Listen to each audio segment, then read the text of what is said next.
Welcome back दोस्तों। One piece के latest chapter 1186 का स्पॉयलर्स आ चुका है और सच कहूं तो ये चैप्टर फाइनल सागा का टर्निंग पॉइंट हो सकता है। और ये स्पॉयलर्स पढ़ने के बाद सबके मन में एक ही सवाल घूम रहा है, क्या ईमू सच में 800 साल से जिंदा है? क्योंकि इस चैप्टर में एक तरफ ब्रूक का शॉकिंग पास्ट रिवील होता है तो दूसरी तरफ गंको के ब्लड लाइन का सच सामने आता है। हाँ, तुमने बिल्कुल सही सुना, गंको का फादर किंग रिवेन नहीं है, वो उसका बायोलॉजिकल फादर नहीं है। और जो गंको का रियल फादर है, लिटरली तुम उसे जानने के बाद शॉक होने वाले हो भाई, वो वर्ल्ड गवर्नमेंट से बिलोंग करता है। और फिर ओडा चैप्टर को ऐसे एंड करते हैं कि पूरा फैंडम पागल हो गया है, क्योंकि लूफी वर्सेस ईमू ऑफिशियली शुरू हो चुका है। लिटरली लूफी ने एंट्री करते ही ईमू के फेस पे घुसन मार दी एक। तो चलो बिना टाइम गवाए अपन लोग स्पॉयलर्स का ब्रेकडाउन करते हैं। वन पीस चैप्टर 1186 का स्पॉइलर आ चुका है और ऑनेस्टली ये चैप्टर एल्बाफ आर्क को कम्प्लीटली नेक्स्ट लेवल पर ले जाता है। इस चैप्टर में हमें गंको का शॉकिंग पास्ट, ब्रूक की फॉरगेटन मेमोरीज, ईमू के मिस्टीरियस वर्ड और लूफी का लेजेंडरी इंटरेस्ट देखने को मिलेगा। चैप्टर की शुरुआत कवर पेज से होती है और यहाँ हम लोग यंग लूकी को ईडा की ड्राइंग बनाते हुए देखते हैं।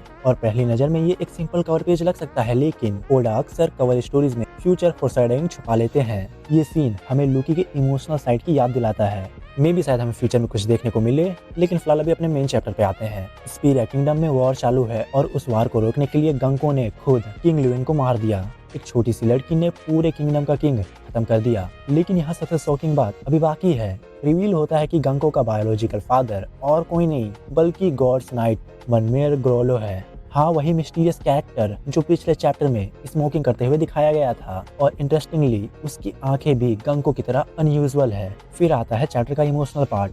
फ्लैशबैक में गंको ब्रूक पर अटैक करती है और वो ब्रूक के सर में सीधा स्टैब कर देती है। ये अटैक इतना ब्रूटल था कि ब्रूक किसी तरह बच तो गया, लेकिन उसका मेंटल ट्रॉमा इतना ज्यादा था कि उसने खुद को कन्विंस कर लिया कि ये सब सिर्फ एक ड्रीम था। हमें सालों से ब्रूक को एक फनी स्केलेटन म्यूजिशियन के रूप में दिखाया गया है, लेकिन उसके अंदर इतनी पेनफुल मेमोरी दबी हुई थी जिसे उसका दिमाग एक्सेप्ट ही नहीं कर पाया। ये रिवील ब्रूक के कैरेक्टर को और भी ट्रेजिक बना देता है और शायद इसी वजह से रिसेंट चैप्टर में ब्रूक इतना डिस्टर्ब लग रहा था। इसके बाद फाइनली फ्लैशबैक खत्म हो जाता है और स्टोरी प्रेजेंट टाइमलाइन में वापस आ जाती है और फोकस शिफ्ट होता है एल्बाफ के बैटलफील्ड पर, जहां लूकी और ईमू का कॉन्फ्रंटेशन चल रहा है। और फिर यहाँ से चैप्टर और भी डेंजरस डायरेक्शन में मूव करना शुरू कर देता है। चैप्टर के एंड में ईमू एक ऐसी बात करता है जो पूरे वन पीस फैंडम को हिला सकती है। ईमू 800 साल पुराने इवेंट्स के बारे में बात करना शुरू कर देता है।